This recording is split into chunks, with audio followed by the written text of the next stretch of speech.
إن الحمد لله نحمده ونستعينه ونستغفره ونعوذ بالله من شرور أنفسنا ومن سيئات أعمالنا من يهده الله فلا مضل له ومن يضلل فلا هادي له وأشهد أن لا إله إلا الله وحده لا شريك له وأشهد أن محمدًا عبده ورسوله أما بعد فإن خير الحديث كتاب الله وخير الهدي هدي محمد صلى الله عليه وعلى آله وسلم وشر الأمور محدثاتها وكل محدثة بدعة وكل بدعة ضلالة وكل ضلالة في النار.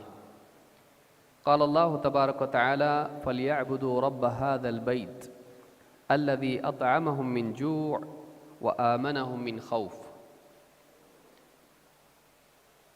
میرے محترم دینی بھائیوں اور قابل احترام ماں اور بہنوں، امن و سلامتی اللہ رب العالمین کی نعمتوں میں سے ایک عظیم الشان نعمت ہے۔ ایک انسان کو اللہ کی طرف سے چین و سکون کا ملنا، امن و امان کا ملنا، یہ اس کے لیے کامیابی کے راستوں کو ہموار کرتا ہے۔ کوئی بھی سماج جب امن و امان میں ہو، اس سماج میں ترقیاں اور اسی طرح سے تجارت اور اسی طرح سے علمی اور سماجی کام بڑھتے ہیں۔ سائنس کی ترقی اس میں ہوتی ہے، معیشت اس میں بڑھتی ہے اور وہ سماج پھلتا پھولتا ہے۔ لیکن اگر اس سماج سے امن و امان نکال دیا جائے، وہ سماج خوف و خطرے میں جینے لگے، تو پھر صرف اپنے سروائیول اور اپنی بقا ہی کی فکر اس کو لگی رہتی ہے اور وہ کوئی بڑا کام نہیں کر پاتا ہے۔ آپ تاریخ اگر دیکھتے ہیں تو آپ کو دکھائی دے گا کہ سائنس کی ترقیاں عام طور سے ایسے ملکوں اور سماجوں میں ہوئی جس میں لوگ امن و امان سے تھے۔ لہٰذا اللہ رب العالمین کی نعمتوں میں سے ایک عظیم الشان نعمت جس کو اللہ تعالیٰ نے قرآن کریم میں بطور نعمت جتایا ہے، وہ امن و سلامتی ہے۔ سورہ قریش میں اللہ تعالیٰ فرماتا ہے فَلْيَعْبُدُوا رَبَّ هَذَا الْبَيْتِ۔ تو قریش کو، عرب والوں کو، لوگوں کو چاہیے کہ وہ اس گھر کے یعنی کعبہ کے رب کی عبادت کریں۔ کعبہ کی نہیں بلکہ کعبہ کے رب کی عبادت کریں۔ فَلْيَعْبُدُوا رَبَّ هَذَا الْبَيْتِ، اس گھر کے رب کی عبادت کریں۔ الَّذِي أَطْعَمَهُم مِّن جُوع، جس نے انہیں بھوک کی حالت میں کھلایا، وَآمَنَهُم مِّن خَوْفٍ، اور انہیں خوف سے امن و امان نصیب کیا۔ خوف سے نجات دے کر انہیں امن و سلامتی سے نوازا ہے۔ تو اللہ رب العالمین نے اپنی نعمت کے طور پر اس بات کو بیان کیا کہ اللہ تعالیٰ نے بھوک کی حالت میں انہیں کھلایا۔ ایک بہت بڑا مسئلہ انسان کا پیٹ کی آگ کا مٹانا، اللہ تعالیٰ نے انہیں رزق دیا کھانے کے لیے۔ اور اسی کے ساتھ ایک دوسری اہم نعمت اللہ نے بیان کی، وہ یہ کہ خوف سے ان کو امن و سلامتی اللہ تعالیٰ نے عطا فرمائی۔ اس سے معلوم ہوتا ہے کہ امن و سلامتی ایک بہت بڑی نعمت ہے۔ اللہ کے نبی صلی اللہ علیہ وسلم کی ایک دعا بھی یہ بتاتی ہے کہ یہ مانگنے کی چیز ہے۔ اور دوسری بات یہ کہ امن و سلامتی کا تعلق ایمان سے ہے، اسلام سے ہے۔ اللہ کے نبی صلی اللہ علیہ وسلم کی معروف سنت ہے، عبداللہ ابن عمر رضی اللہ تعالیٰ عنہ کہتے ہیں کان رسول اللہ صلی اللہ علیہ وسلم اذا رأى الہلال، جب اللہ کے نبی صلی اللہ علیہ وسلم مہینے کا پہلا چاند، جس کو ہلال کہتے ہیں، پہلی تاریخ کا چاند ہلال دیکھتے تو آپ یہ دعا پڑھتے ہیں اللہم اہلہ علینا بالامن والایمان والسلامة والاسلام والتوفیق لما نحب تحب وترضى ربنا وربک اللہ۔ یہ بہت پیاری دعا ہے جو اللہ کے نبی صلی اللہ علیہ وسلم ہر مہینے کی شروعات میں چاند دیکھ کر پڑھتے تھے۔ یہ رمضان کے ساتھ خاص نہیں ہے بلکہ پہلا چاند جس کو ہلال کہتے ہیں، آپ اس چاند کو دیکھ کر یہ دعا پڑھتے تھے۔ کیا دعا ہے؟ اللہم اہلہ علینا بالامن والایمان، اے اللہ اس چاند کو، اس ہلال کو ہم پر نمودار کر امن اور ایمان کے ساتھ، امن اور ایمان، امن کے ساتھ میں اور ایمان کے ساتھ، والسلامتی والاسلام، اور سلامتی اور اسلام کے ساتھ، اور والتوفیق لما تحب و ترضا، اور اے اللہ اس توفیق کے ساتھ، ان اعمال کی توفیق کے ساتھ جو تو پسند کرتا ہے، جن سے تو راضی ہوتا ہے۔ اور ربنا و ربک اللہ، ہمارا رب بھی اللہ ہے اور تیرا رب بھی اللہ ہے۔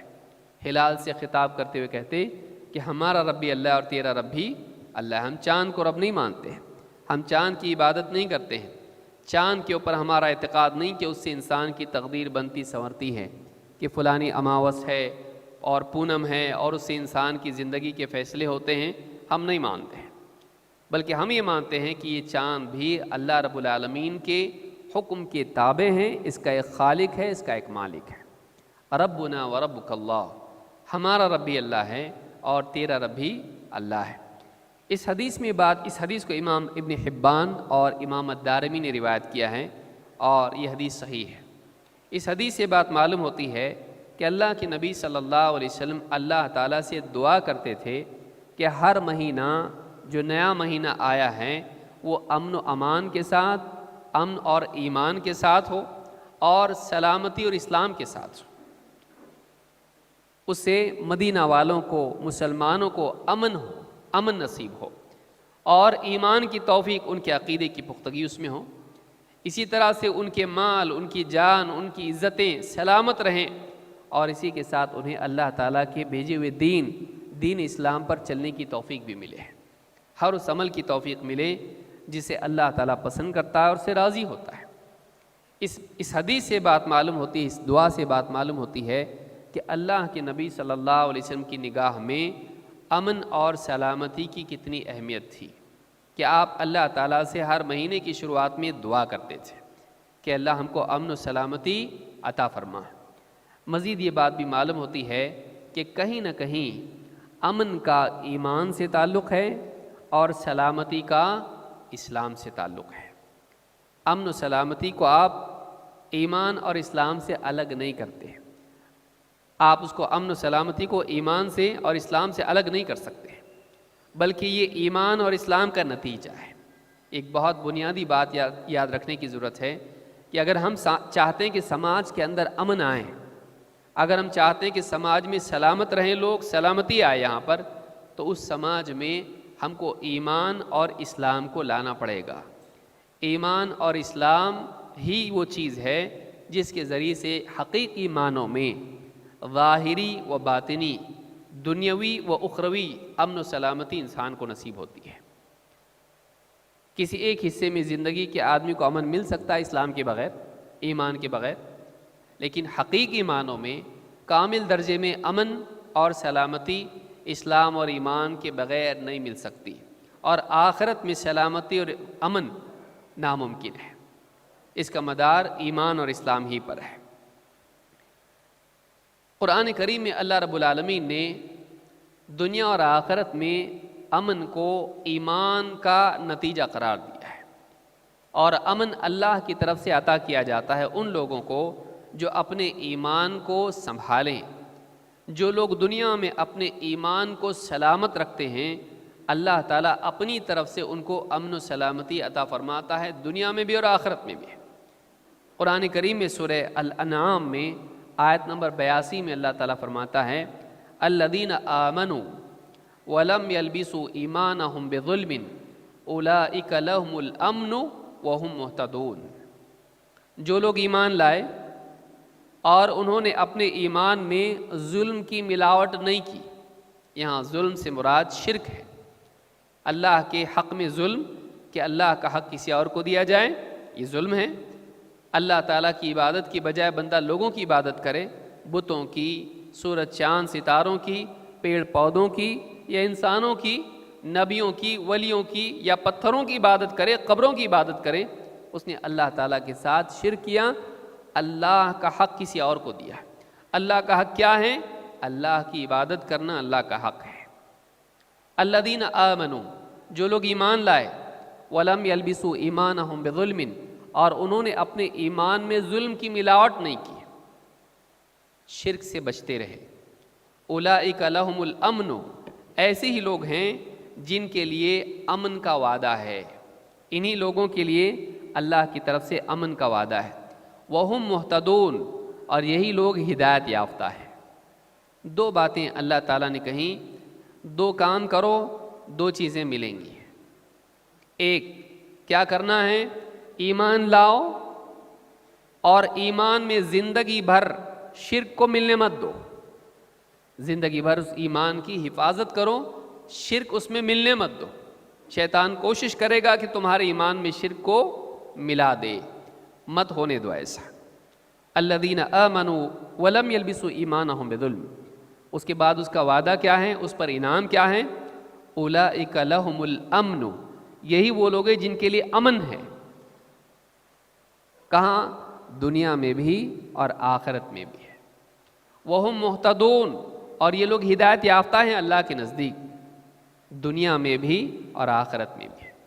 دنیا میں صراط مستقیم کی رہنمائی ان کو ملے گی، اس پر ثابت قدم اللہ تعالیٰ انہیں رکھے گا ان کے ایمان کی وجہ سے، اور آخرت میں ان کو ہدایت ملے گی، یعنی آخرت میں انہیں اللہ تعالیٰ جنت کا راستہ دکھائے گا۔ تو جو لوگ ایمان لائیں اور اپنے ایمان کو شرک سے بچائے رکھیں، اللہ تعالیٰ نے ان کے لیے دنیا اور آخرت میں امن کا، سلامتی کا وعدہ کیا ہے۔ لہٰذا اس سے بات معلوم ہوئی کہ ایمان کا اور امن و سلامتی کا گہرا رشتہ ہے۔ اللہ کی طرف سے امان اسی کو ملے گی، اللہ کی طرف سے وہی سلامت رہے گا آخرت میں اور دنیا میں بھی، جس کے پاس ایمان ہے۔ جس کا ایمان شرک سے سلامت ہو، اللہ تعالیٰ کی طرف سے اس کے لیے سلامتی کا وعدہ ہے۔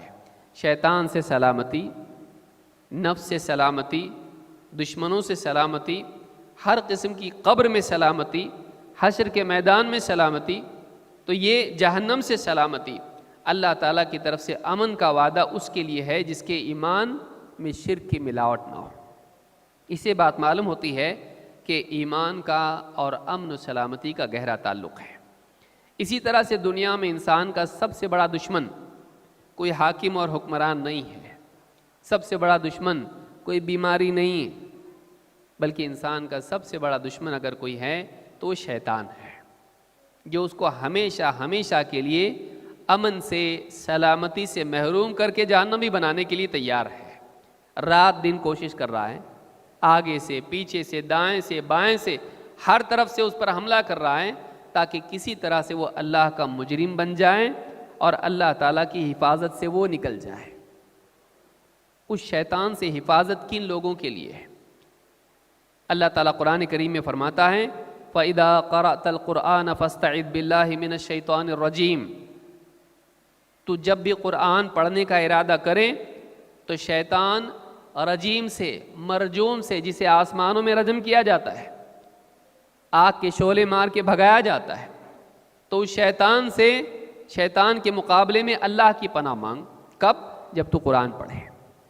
فَإِذَا قَرَأْتَ الْقُرْآنَ فَاسْتَعِذْ بِاللَّهِ مِنَ الشَّيْطَانِ الرَّجِيمِ، اور فرمایا کہ إِنَّهُ لَيْسَ لَهُ سُلْطَانٌ عَلَى الَّذِينَ آمَنُوا وَعَلَى رَبِّهِمْ يَتَوَكَّلُونَ، اس شیطان کا بس ان لوگوں پر نہیں چلتا ہے، ان لوگوں پر نہیں چلتا جو اپنے رب پر ایمان لائیں، جو اللہ پر ایمان لائیں اور اللہ پر توکل کرتے ہیں۔ معلوم ہے کہ جس انسان کی زندگی میں ایمان ہو اور اس کا بھروسہ اللہ پر ہو، ایسا انسان شیطان سے محفوظ ہو جاتا ہے۔ دو چیزیں زندگی میں ہونی چاہیے: اللہ کی بات پر یقین، اللہ کی بات پر ایمان، اور اللہ کی ذات پر بھروسہ۔ وہ اپنے سارے معاملات کو اللہ کے سپرد کر دے۔ میری ٹیکنالوجی، میرا نالج، میری ڈگری، میرا پیسہ، میری فالوئنگ، میرے سپورٹر، میرا خاندان، میرے پولیٹیکل کنیکشن، میری ساری چیزیں، میرے اثرات، یہ ساری چیزیں جو ہیں ان سے میرے کام بنتے ہیں؟ نہیں، اللہ تعالیٰ میرے کاموں کو بناتا ہے۔ وہ چاہے تو بگاڑ دے، صحت، تندرستی، مال و دولت، دنیا کی کامیابی، خوشی، ناخوشی، کامیابی، ناکامی، صحت، بیماری، زندگی، موت، ہر قسم کی چیز اللہ کی طرف سے آتی ہے۔ اللہ پر بھروسہ رکھنا کہ اللہ ہمارے کاموں کو بنائے گا، اللہ کے سوا ہمارے مسائل کو کوئی حل نہیں کر سکتا ہے۔ تو اللہ نے فرمایا کہ شیطان کا زور کن پر نہیں چلتا ہے؟ شیطان کا زور ان پر نہیں چلتا ہے جو اللہ پر ایمان رکھتے ہیں، اللہ کی بات پر یقین کرتے ہیں، وَعَلَىٰ رَبِّهِمْ يَتَوَكَّلُونَ، اور وہ اپنے رب پر توکل کرتے ہیں۔ تو ایمان اور توکل یہ دو بنیادی چیزیں ہیں، یہ دو بنیادی چیزیں ہیں جن کے نتیجے میں ایک انسان شیطان سے محفوظ ہو جاتا ہے، شیطان سے سلامت رہتا ہے۔ تو امن و سلامتی جب بھی یہ ذکر آتا ہے، ہم دنیا میں فسادات ہمارے ذہن میں آ جاتے ہیں کہ رائٹس ہوں گے تو کیا، ظالم بادشاہ ہوگا تو کیا، سیلاب آ گیا، طوفان آئے گا تو کیا۔ ہم مادی اعتبار سے ہی ڈرتے ہیں، لیکن حقیقت میں ہمیں ڈرنا چاہیے ان چیزوں سے جو ہمیں اللہ کے عذاب کے حقدار بناتے ہیں، جو چیزیں ہمیں اللہ تعالیٰ کی سزا، اس کے عذاب کی حقدار بناتی ہیں۔ اگر ڈرنا چاہیے تو ہمیں دنیا کی مصیبتوں سے نہیں، بلکہ ہم کو آخرت کی مصیبت سے ڈرنا چاہیے، دنیا کے بادشاہ سے نہیں، کائنات کے بادشاہ سے جو دنیا اور آخرت دونوں کا بادشاہ ہے، اس کی پکڑ سے، اس کی سزا سے، اس کے عذاب سے ہم کو ڈرنا چاہیے۔ اس سے حفاظت کے لیے پہلی چیز اور بنیادی چیز کیا ہے؟ ایمان، ایسا ایمان جو شرک سے پاک ہو، جس میں شرک کی کوئی آمیزش نہ ہو۔ آئیے دیکھتے ہیں دنیوی اعتبار سے امن و امان کیسے آتا ہے۔ ٹھیک ہے، یہ تو آخرت کے اعتبار سے ہم نے دیکھا، دینی اعتبار سے ہم نے دیکھا، لیکن دنیوی اعتبار سے بھی تین بنیادی چیزوں میں انسان سلامتی سے محروم ہو جاتا ہے: جان، مال اور عزت۔ انسان کے لیے خطرہ کن چیزوں میں ہوتا ہے؟ اسی لیے حدیث میں بھی آپ دیکھیں گے کہ اللہ کے نبی صلی اللہ علیہ وسلم کیا فرمایا؟ تمہاری جان، تمہارا مال، تمہاری عزت ایک دوسرے پر حرام ہے۔ یعنی تم کسی کا مال ضائع نہیں کر سکتے، کسی کی جان کو نقصان نہیں پہنچا سکتے، کسی کی عزت خراب نہیں کر سکتے۔ ہر مسلمان کے لیے دوسرے مسلمان کی جان، مال اور عزت محترم ہے، اس کو خراب نہیں کر سکتا ہے، اس کو نقصان نہیں پہنچا سکتا ہے۔ لہٰذا عام طور سے سماج میں انہی تین چیزوں کے بارے میں فساد ہوتا ہے: یا تو کسی کی جان کو نقصان ہوگا، مار پیٹ ہوئی، قتل کیا، یا پھر کسی کا مال چھینا، چوری، جھوٹ، دھوکہ، غصب کرنا، ظلم کیا، یا پھر کسی کی عزت خراب کی، اس کے خلاف میڈیا کو استعمال کیا، اس پر تہمتیں لگائی اور اس طرح کی چیزیں ہیں۔ تو سماج میں سلامتی کیسے آتی ہے اور اس کا ایمان سے کیا تعلق ہے؟ کتنا گہرا تعلق اس کا ایمان سے ہے؟ آئیے اس کو بھی دیکھتے ہیں۔ اللہ کے نبی صلی اللہ علیہ وسلم نے امن و سلامتی کو ایمان کے ساتھ جوڑا ہے اور بتایا کہ ایمان کا اور اسلام کا تقاضا ہے کہ ایک مسلمان دوسروں کے لیے امن والا اور سلامتی والا بنے۔ معلوم ہوا کہ امن و سلامتی یہ ایک نتیجہ ہے، اس کی بنیاد ایمان اور اسلام ہے۔ یہ ایمان اور اسلام سے پیدا ہونے والی چیز ہے۔ اللہ کے رسول صلی اللہ علیہ وسلم کے صحابی فضالہ ابن عبید کہتے ہیں، قال رسول اللہ صلی اللہ علیہ وسلم فی حجۃ الوداع، حجۃ الوداع جو حج اللہ کے نبی صلی اللہ علیہ وسلم نے کیا، جو اپنی وفات سے پہلے کیا تھا، اس حج میں اللہ کے نبی صلی اللہ علیہ وسلم نے فرمایا، الا اخبرکم بالمؤمن، کیا میں تمہیں نہ بتاؤں کہ مومن کون ہے؟ مومن کون ہے؟ اور آپ نے خود ہی جواب دیتے ہوئے فرمایا، من امنہ الناس علی اموالہم وانفسہم، کہ لوگ جس سے اپنے مال اور اپنی جان کو امن میں محسوس کریں۔ مومن کون ہیں؟ لوگ جس سے اپنی جان کو اور اپنے مال کو محفوظ امن میں محسوس کریں۔ اور آپ نے فرمایا والمسلم من سلم الناس من لسانہ ویدہ، اور مسلم وہ ہے جس کی زبان اور ہاتھ سے دوسرے لوگ سلامت رہیں۔ آج جو ہم جس عنوان پہ گفتگو کر رہے ہیں، امن اور سلامتی، اللہ کے رسول صلی اللہ علیہ وسلم بتا رہے ہیں کہ مومن وہ ہے جس سے لوگ امن میں رہیں، مسلم وہ ہے جس سے لوگ سلامت رہیں۔ معلوم یہ ہوا کہ جب حقیقی معنوں میں ایمان زندگی میں آتا ہے تو دوسروں کے لیے ایسا انسان امن والا بنتا ہے۔ حقیقی معنوں میں جب انسان کی زندگی میں اسلام آتا ہے تو دوسروں کو سلامتی دینے والا بن جاتا ہے۔ تو معلوم یہ ہوا کہ جب تک کہ زندگی میں ایمان اور اسلام نہیں آئے گا، ایسا انسان دوسروں کے لیے امن و سلامتی والا نہیں بن سکتا ہے۔ لہٰذا اگر ہم چاہتے ہیں کہ ہمارے معاشرے میں امن و سلامتی آئیں تو ہم کو ایمان اور اسلام کو عام کرنے کی کوشش کرنا چاہیے، رسمی طور پر نہیں، حقیقی معنوں میں واقعی ایمان زندگی میں آئے، واقعی اسلام زندگی میں آئے۔ اس حدیث کو جس کو میں نے ذکر کیا، امام احمد اور ابن ماجہ نے روایت کیا ہے۔ اسی طرح سے آپ دیکھیں کہ جب واقعی ایمان انسان کی زندگی میں آتا ہے تو دوسروں کو تکلیف سے بچانے کا مزاج انسان میں پیدا ہوتا ہے، اور اللہ کے نبی صلی اللہ علیہ وسلم نے دوسروں سے تکلیف دینے والی چیزوں کو ہٹانا، اس کو بھی ایمان میں شامل کیا ہے۔ معلوم ہوا کہ اس کا ایمان سے تعلق ہے۔ اللہ کے رسول صلی اللہ علیہ وسلم فرماتے ہیں الایمان بضع و سبعون شعبہ، ایمان کی 70 سے کچھ زیادہ شاخیں ہیں۔ ایمان کے شعبے ہیں، ایمان کے کئی حصے ہیں، کئی شاخیں ہیں، جیسے پیڑ کی کئی شاخیں ہوتی ہیں، تو ایمان کی 70 سے زیادہ شاخیں ہیں۔ اور آپ نے فرمایا افضلھا لا الہ الا اللہ، اس میں سب سے جو اعلیٰ شاخ ہے وہ کہا کہ وہ کیا ہے؟ قول لا الہ الا اللہ، انسان کا اپنی زبان سے کہنا اللہ کے سوا کوئی عبادت کے لائق نہیں۔ وَأَدْنَاهَا وَأَوْضَعُهَا إِمَاطَةُ الْأَذَى، اور ایک روایت میں ہے وَأَدْنَاهَا إِمَاطَةُ الْأَذَى عَنِ الطَّرِيقِ، اور ایمان کی شاخوں میں، ایمان کے اعمال میں سے، ایمان کی خصلتوں میں سے سب سے نچلا عمل اگر کوئی ہے تو راستے سے تکلیف دینے والی چیز کو ہٹا دینا۔ وَالْحَيَاءُ شُعْبَةٌ مِّنَ الْإِيمَانِ، اور حیا کرنا، غلط عمل کرنے سے شرمانا، یہ بھی ایمان ہی کی خصلتوں میں سے خصلت ہے۔ شعبہ کا مطلب کیا؟ ایمان کی خصوصیات میں سے، ایمان کی خصلتوں میں سے یہ کہ جب ایمان زندگی میں آتا تو یہ بھی آتا ہے۔ تو آپ دیکھیے اللہ کے نبی صلی اللہ علیہ وسلم فرما رہے ہیں کہ ایمان کا سب سے نچلا شعبہ، سب سے کم تر شعبہ، سب سے چھوٹی خصلت یہ ہے کہ ایک انسان راستے سے ایسی چیز کو ہٹا دے جس سے دوسروں کو تکلیف ہوتی ہے۔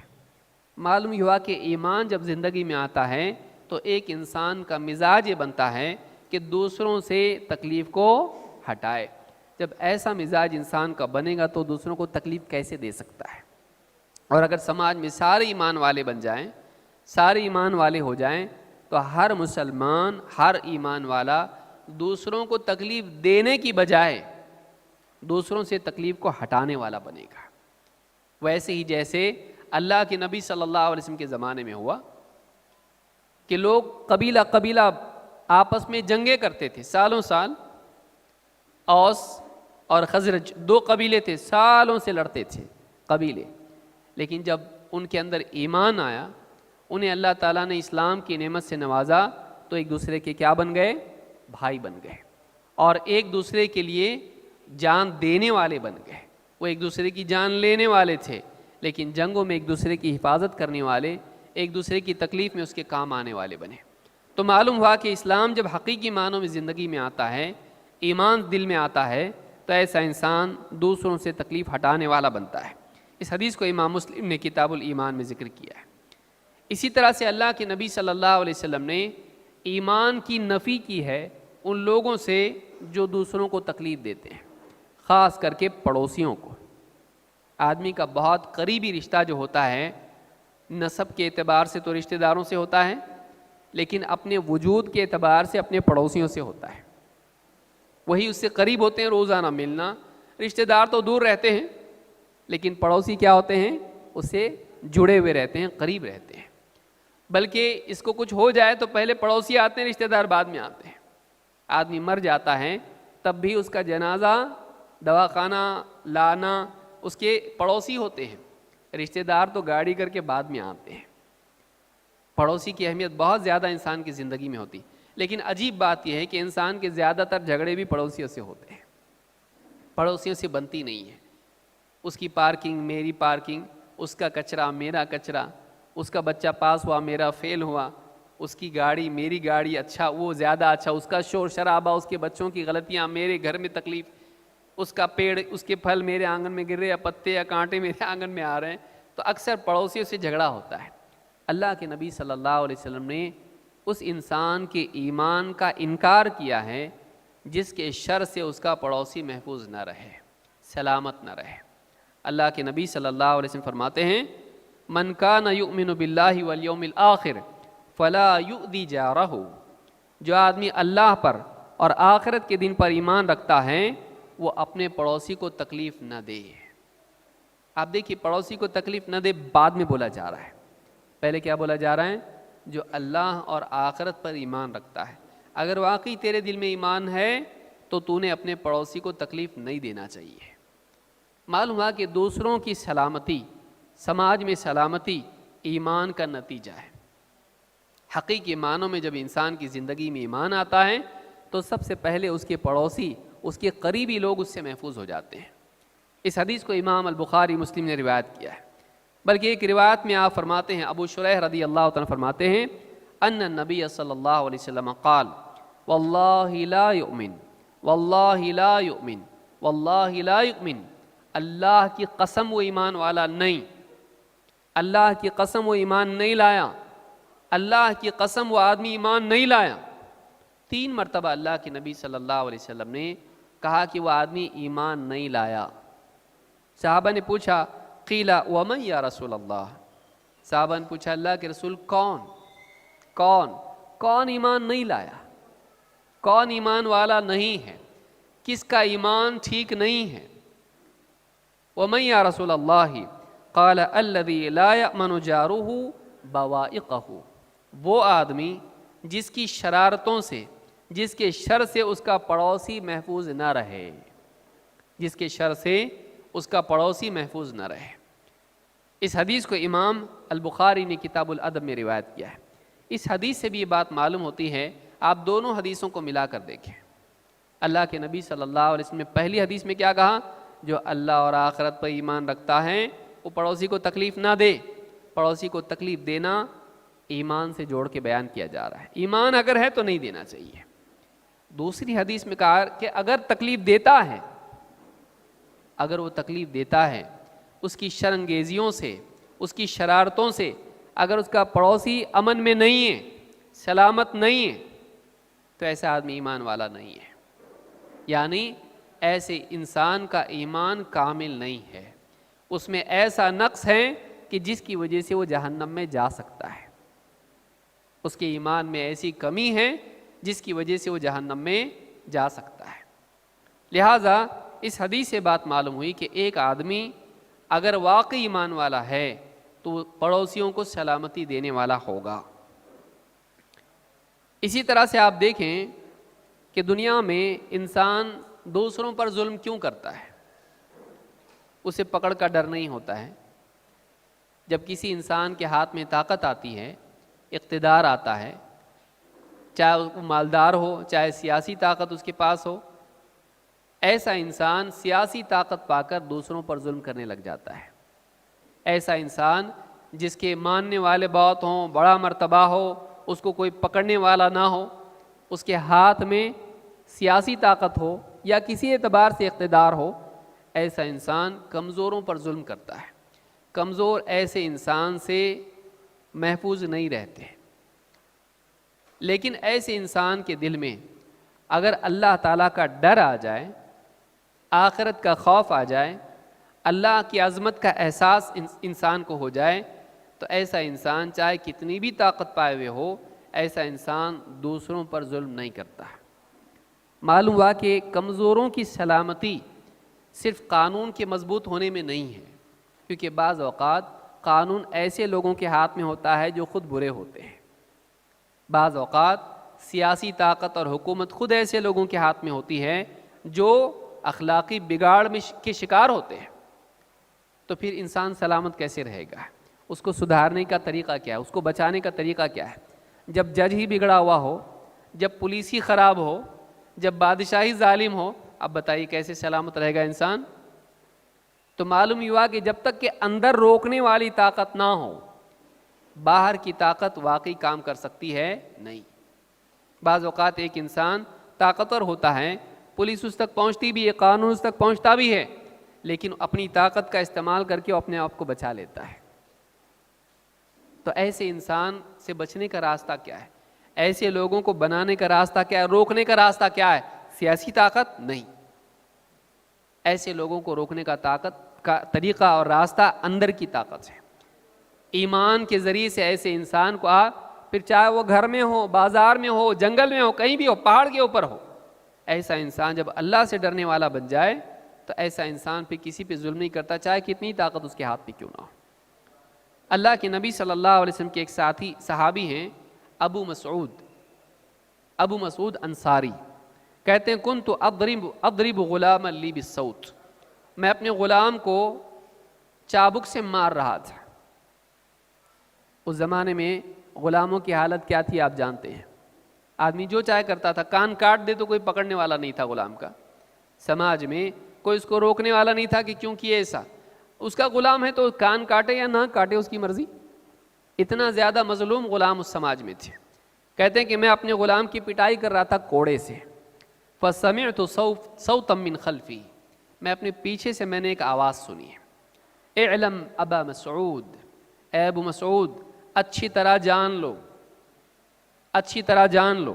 کہتے ہیں فلم افہم الصوت من الغضب، اتنا غصہ مجھ کو تھا، فلم افہم الصوت، مجھے آواز سمجھ میں نہیں آئی کہ بات کیا ہے، کون بول رہا ہے، کیا بول رہا ہے، خالی آواز سنائی دی، کیونکہ سنائی تو دی لیکن سمجھ میں نہیں آیا۔ بعض اوقات آدمی اتنے غصے میں ہوتا ہے کہ جو روکنے والے جو بول رہے ہیں اس پہ دھیان نہیں جاتا ہے، اتنا غصے میں تھے۔ کہتے ہیں فلم افہم الصوت من الغضب قال فلما دنا منی اذا هو رسول اللہ صلی اللہ علیہ وسلم، لیکن بولنے والا جب مجھ سے قریب آیا تو میں نے دیکھا وہ اللہ کے رسول صلی اللہ علیہ وسلم ہے۔ کہتے ہیں کہ فلما دنا منی اذا هو رسول اللہ صلی اللہ علیہ وسلم فاذا هو يقول اعلم ابا مسعود اعلم ابا مسعود، اللہ کے رسول صلی اللہ علیہ وسلم کہہ رہے تھے اے ابو مسعود اچھی طرح جان لو، اے ابو مسعود اچھی طرح جان لو۔ کہتے ہیں فَأَلْقَيْتُ الصَّوْتَ مِنْ يَدِي مِنْ حَيْبَتِهِ، اللہ کے نبی صلی اللہ علیہ وسلم کی ہیبت مجھ پر اتنی طاری ہو گئی کہ میرے ہاتھ سے وہ لکڑی یا وہ چابک گر گیا، میرے ہاتھ سے وہ صوت، وہ ہنٹر گر گیا نیچے۔ قال اعلم ابا مسعود، آپ نے فرمایا اے ابو مسعود اچھی طرح جان لو ان اللہ اقدر علیک منک علی ھذا الغلام، اس لڑکے پر تم جتنے قادر ہو اس سے زیادہ اللہ تم پر قادر ہے۔ تم جو چاہے اس کے ساتھ کر سکتے ہو، اس کو پیٹ سکتے ہو، اس کو مار سکتے ہو، اس کو جو چاہے کر سکتے ہو، اللہ تعالیٰ اس سے زیادہ تم پر قادر ہے۔ اللہ بھی تمہارے ساتھ جو چاہے کر سکتا ہے، اس کی غلطی ہوئی اس لیے تم کو اس کو سزا دے رہے ہو، تم سے غلطی ہوئی اللہ تم کو بھی تو سزا دے سکتا ہے۔ تو جتنا تم اس پر قادر ہو اس سے زیادہ اللہ تعالیٰ تم پر قادر ہے۔ کہتے ہیں فقلت لا اضرب مملوکا بعدہ ابدا، فوراً کہنے لگے اللہ کے رسول اس کے بعد میں کبھی کسی غلام کو نہیں ماروں گا، میں اس کے بعد کبھی کسی غلام کو نہیں ماروں گا۔ اور ایک روایت میں فرماتے ہیں کہ انہوں نے کہا یا رسول اللہ ہوا حر لوجہ اللہ، کہا کہ اللہ کے رسول یہ میں اللہ کی خاطر اس کو میں آزاد کر رہا ہوں، اس غلام کو نہ صرف یہ کہ میں کسی غلام کو نہیں ماروں گا آج کے بعد، بلکہ اس غلام کو بھی میں اللہ کی خاطر آزاد کیے دیتا ہوں۔ فقال اما لو لم تفعل للفحتک النار، آپ نے فرمایا کہ اگر تم ایسا نہیں کرتے، اس کو آزاد نہیں کرتے، تو تمہیں جہنم کی آگ چھو لیتی، لپٹ جاتی تم سے۔ اور ایک روایت میں لمستک النار، تم کو اللہ کی طرف سے سزا کے طور پر آگ چھو لیتی، لپٹ جاتی ہے۔ اس حدیث کو امام مسلم نے کتاب الایمان میں ذکر کیا ہے، ایمان نہیں الایمان۔ آپ دیکھیں گے کہ اس حدیث سے کیا معلوم ہوتا ہے، اس واقعے سے کیا معلوم ہوتا ہے کہ ایک انسان غصے میں ہے، غلام نے غلطی کی، وہ کمزور ہے، یہ طاقتور ہے، یہ اس کو مار پیٹ رہا ہے، رکنے کی وجہ کیا ہے؟ نہ صرف یہ کہ وہ رک جاتا ہے، آئندہ کے لیے بھی عزم کرتا ہے کہ آج کے بعد کبھی نہیں ماروں گا، اور اتنا ہی نہیں بلکہ یہ جس کے ساتھ میں نے برا سلوک کیا، اس کی پٹائی کی، میں اس کو آزاد کیے دیتا ہوں۔ کمزوروں کے لیے سلامتی ایمان میں ہے. جب تک کہ سماج میں اللہ کا خوف نہیں آئے گا وہ سماج سلامت نہیں ہو سکتا ہے. اگر قانون کا خوف آئے گا ایک حد تک سلامتی آ سکتی ہے. کب تک؟ جب پولیس سامنے ہے, جب سی سی ٹی وی دکھائی دے رہا ہے, جب تک کہ ڈر ہے کہ میں پکڑا گیا تو چھوٹوں گا نہیں. لیکن اگر یقین ہو میرے بہت کریکشنز ہے, کون پکڑے گا مجھ کو, پولیس گھر پہ آئے گی, چائے پلا کے بھیج دوں گا, کورٹ میں جائے گا معاملہ, پہچان کے لوگ ہیں, رشوت دے کے میں چھوٹ جاؤں گا, کورٹ میں جانے کی بھی ضرورت نہیں پڑے گی. اچھا وکیل ہے, سارا معاملہ نپٹ لے گا, مجھ کو بولنے کی بھی ضرورت نہیں, زبان بھی کھولنے کی ضرورت نہیں. جب انسان کے پاس طاقت ہوتی ہے تو اس کی جرت بڑھ جاتی ہے, پھر وہ ظلم کرنے لگتا ہے. لیکن جب اب یہ ڈر قانون کا ہو وہ محدود ہے, پھر آدمی جب قانون کا ڈر ہوتا ہے تو جرم اس طرح سے کرتا ہے کہ پکڑا نہ جائے, پھر وہ چالاکی استعمال کرتا ہے کہ میں کروں بھی اور پکڑا نہ جاؤں. لیکن جب انسان کو یقین اس بات کا ہو کہ میں اندھیرے میں ظلم کروں یا اجالے میں, بازار میں ظلم کروں یا تنہائی میں, اللہ تعالیٰ مجھ کو دیکھ رہا ہے اور اللہ تعالیٰ کی کہ دیکھنے سے میں چھپ نہیں سکتا, اور اللہ تعالیٰ اگر سزا دینا چاہیں تو دنیا کی ساری طاقتیں مل کے بھی مجھ کو بچا نہیں سکتی ہیں, پھر میرا کیا ہوگا. یہ ڈر اگر انسان کے دل میں آ جائے تو ایسا انسان ایسے سماج میں بھی صحیح چلتا ہے جس میں کوئی قانون نہیں ہے, ایسے سماج میں بھی وہ انسان صحیح چلتا ہے جہاں کوئی قانون اس کو پکڑنے کے لیے آگے نہیں آتا ہے. تو یہ جو چیز ہے یہ ایمان کا نتیجہ ہے کہ ایک انسان جب اس کے دل میں ایمان ہو تو لوگ, کمزور لوگ اس سے سلامت ہوتے ہیں. ہمیشہ سے آپ دیکھیے غلام کا معاملہ آیا, ہمارے ملک میں ہو یا پڑھے لکھے ملکوں میں ہو, ہمیشہ سے یہ نسل چھوٹی وہ نسل بڑی, گورے رنگ والے اعلیٰ, کالے رنگ والے گھٹیاں. افریقہ کے حبشی یہ گرے پڑے لوگ ہوتے ہیں, امریکہ کے, یورپ کے لال رنگ والے, گورے سفید چمڑی والے, یہ اعلیٰ ہوتے ہیں. یہ اونچی نسل ہے, یہ نچلی نسل ہے, یہ انسان ہے, یہ بندر کی طرح ہے. اس طرح سے بھی لوگ جو ہیں ان کے ساتھ ٹریٹ کیے, اور سالوں سے کالوں کے ساتھ میں ظلم ہوتا آیا نسلی فرق کی وجہ سے. ہمارے ملک میں دیکھیے, ہمارے ملک میں دیکھیے آپ کہ ایک قوم کو, دلتوں کو, یا جس کو آپ شودر کہتے ہیں جو لوگ, ان لوگوں کو ہمیشہ سے لوگ پیستے آئے ہیں. کیوں؟ اس لیے کہ یہ نچلی قوم ہے, یہ گھٹیا لوگ ہیں. دوسرے لوگ کیا ہیں؟ اعلیٰ لوگ ہیں. دوسرا طبقہ سماج کا کیا ہے؟ اونچا ہے, یہ نچلے لوگ ہیں. اس طرح سے انسان نسل کی بنیاد پر, قومیت کی بنیاد پر, یہودی اعلیٰ قوم ہے باقی سب گھٹیا, قومیت کی بنیاد پر, علاقائیت کی بنیاد پر فلاں علاقے والے اعلیٰ ہیں دوسرے گھٹیا ہیں. ہمیشہ سے لوگ جو طاقتور, جو اپنے کو اعلیٰ سمجھتے رہے, وہ دوسروں پر ظلم کرتے رہے. اس کی وجہ سے کئی جانیں گئیں ماضی سے لے کے آج تک. آپ دیکھیں گے, اس کی تفصیلات میں نہیں جانا چاہتا, کہ گھٹیا نسل والے, کم تر سماج میں لوگ, اور پیدائشی اعتبار سے کم تر, رنگ کی بنیاد پر, نسل کی بنیاد پر, قوم کی بنیاد پر, سماج کے طبقات پر ہمیشہ سے ظلم ہوتا رہا ہے. ان میں اگر سلامتی, ان کے لیے سلامتی کا راستہ کیا ہے؟ ان کے لیے سلامتی کا راستہ یہ ہے کہ لوگوں کے ذہن میں یہ حقیقت آئے کہ سارے لوگ پیدائش کے اعتبار سے برابر ہوتے ہیں, رنگ و نسل کی بنیاد پر کوئی تفریق نہیں ہوتی ہے. اللہ تعالیٰ نے سب کو برابر پیدا کیا ہے.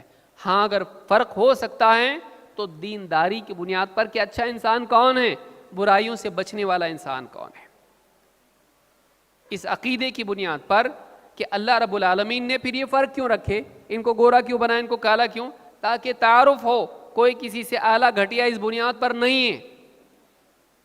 ایک انسان رنگ میں کالا ہے لیکن وہ گورے سے بھی بڑھ سکتا ہے دینداری میں, اچھائیوں میں, صلاحیتوں میں, اور تقویٰ میں, دینداری میں. وہ اس سے بہتر انسان ہو سکتا ہے, اللہ کے نزدیک اس کا بڑا مقام ہو سکتا ہے. یہ تصور اسلام میں دیا گیا ہے کہ رنگ کی بنیاد پر, نسل کی بنیاد پر, خاندانوں کی بنیاد پر اونچ نیچ اسلام میں نہیں ہے. اللہ نے سب کو برابر پیدا کیا ہے, ایک ماں باپ کی اولاد ہے. اللہ تعالیٰ قرآن کریم میں فرماتا ہے, یا ایھا الناس,